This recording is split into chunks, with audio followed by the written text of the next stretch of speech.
Yeah, wow. What are we talking about? It's huge. But let's backtrack. Origins, if you, so the origins, so from an Indian perspective, the origins have come through the Vedas, which is the traditional system of knowledge. And what we can see there is that the sages, the saints, understood the benefits of meditation, also yoga, yogic breathing, these sorts of tools that progressed individuals in their development for higher states of consciousness. So, we're at that sort of level when you look at the roots of mindfulness, well, meditation. Mindfulness is within the system of meditation. So, and that's a huge concept. Also, meditation was being practiced in other countries as well. So I'm not saying it was solely aligned to India, but what that perspective was very much about experiencing unity and bliss. It wasn't about stress reduction. It was about identifying with our higher selves and actually being able to transcend the material plane and connect with the spiritual plane.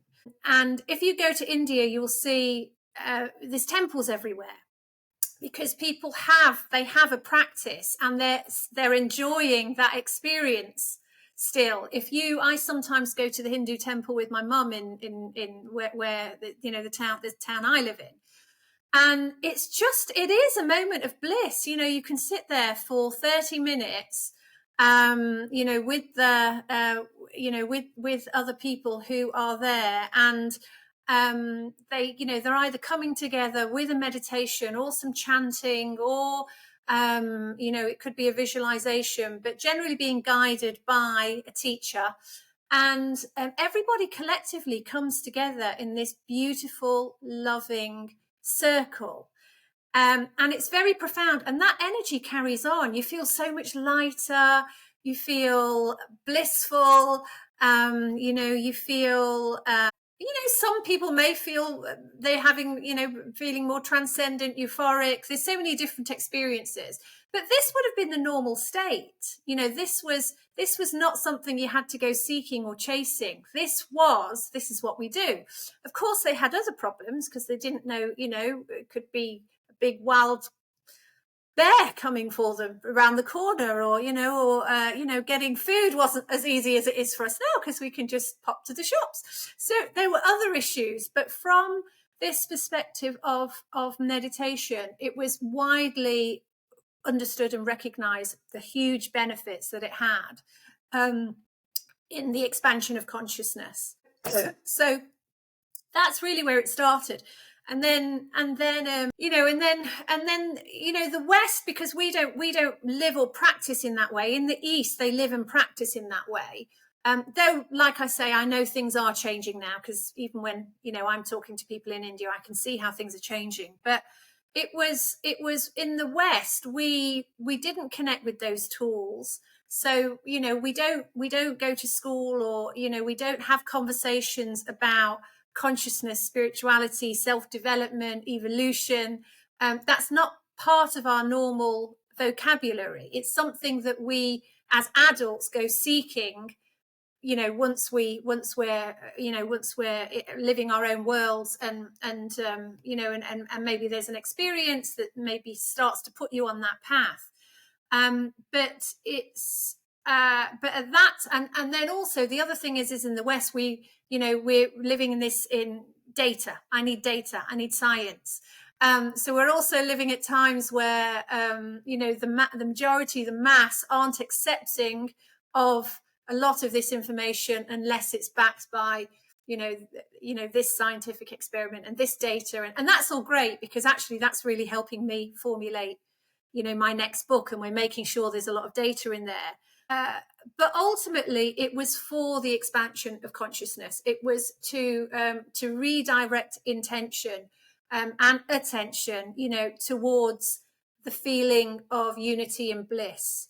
And and how powerful that can be as well, you know, collectively when people come together. So, you know, if you look at some of the earliest images of Ayurveda and how Ayurveda, the information was passed down to others, you'll see that actually there's beautiful pictures of the sages sitting on the mountains in Rishikesh, which is a mountainous area in North India.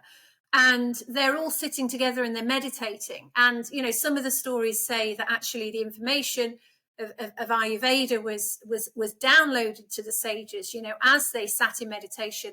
But what I feel, you know, was happening there was that actually this information is all within us. It's our internal wisdom. And you know, again, there's a sense of blockage. So, you know, we need to have wider conscious states in order to tap in to that wisdom. And ultimately, when we do, it's phenomenal. The information that is there, and then that got passed down, to other people. So it's really powerful stuff. But it's good in the West that we are having more of these conversations now, and we're having that, that I think are just identifying and exploring these tools and techniques is leading to wider states of consciousness and greater presence in people as well.